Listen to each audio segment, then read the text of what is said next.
Hey guys, നമുക്ക് ഗുണ്ടൽപേട്ട് വരെ പ്രിയദർശിനി പോയാലോ? അങ്ങനെ ഞങ്ങൾ കുന്നമംഗലത്ത് നിന്ന് സുൽത്താൻ ബത്തേരി വരെയും സുൽത്താൻ ബത്തേരിയിൽ നിന്ന് ഗുണ്ടൽപേട്ട് വരെയും പ്രിയദർശിനിയിൽ പോയി. ആനുണ്ട് പുലിയുണ്ട് മാങ്ങാ തൊലിയുണ്ടെന്നൊക്കെ പറഞ്ഞിട്ട് ഒരു എലിയെ പോലും കാണാനില്ലല്ലോ. കുറച്ചുകൂടെ ഉള്ളിൽ പോണം. ഉള്ളി പോണെന്ന് പറഞ്ഞ് നടക്കാൻ തുടങ്ങിയിട്ട് കുറെ നേരമായി.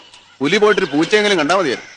ഗൈസ്, ഇപ്പോൾ സൂര്യകാന്തി സീസൺ അല്ലേ? ഇത് കാണാനാണ് ഞങ്ങൾ എല്ലാവരോടും ഇങ്ങോട്ടേക്ക് വന്നത്. സൂര്യകാന്തി പാടത്ത് സൂര്യകാന്തി വിരിഞ്ഞ് നിൽക്കുന്നത് കാണാൻ നല്ല ഭംഗിയുണ്ട് കേട്ടോ.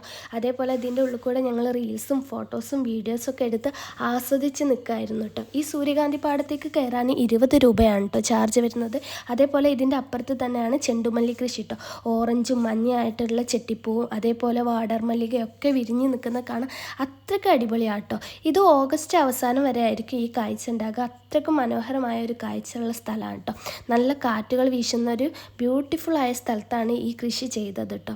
പിന്നെ നമ്മൾ അവിടുന്ന് ഒരു ഇളനീർ ജ്യൂസൊക്കെ കുടിച്ച് അതേപോലെ അവിടുന്ന് ഇറങ്ങി കേട്ടോ. അപ്പോൾ ഓക്കെ, ഇന്നത്തെ ഡേ നമ്മൾ ഉഷാറാക്കി രാത്രിയായി വീട്ടിലെത്താൻ. അപ്പോൾ ഓക്കെ, ബൈ.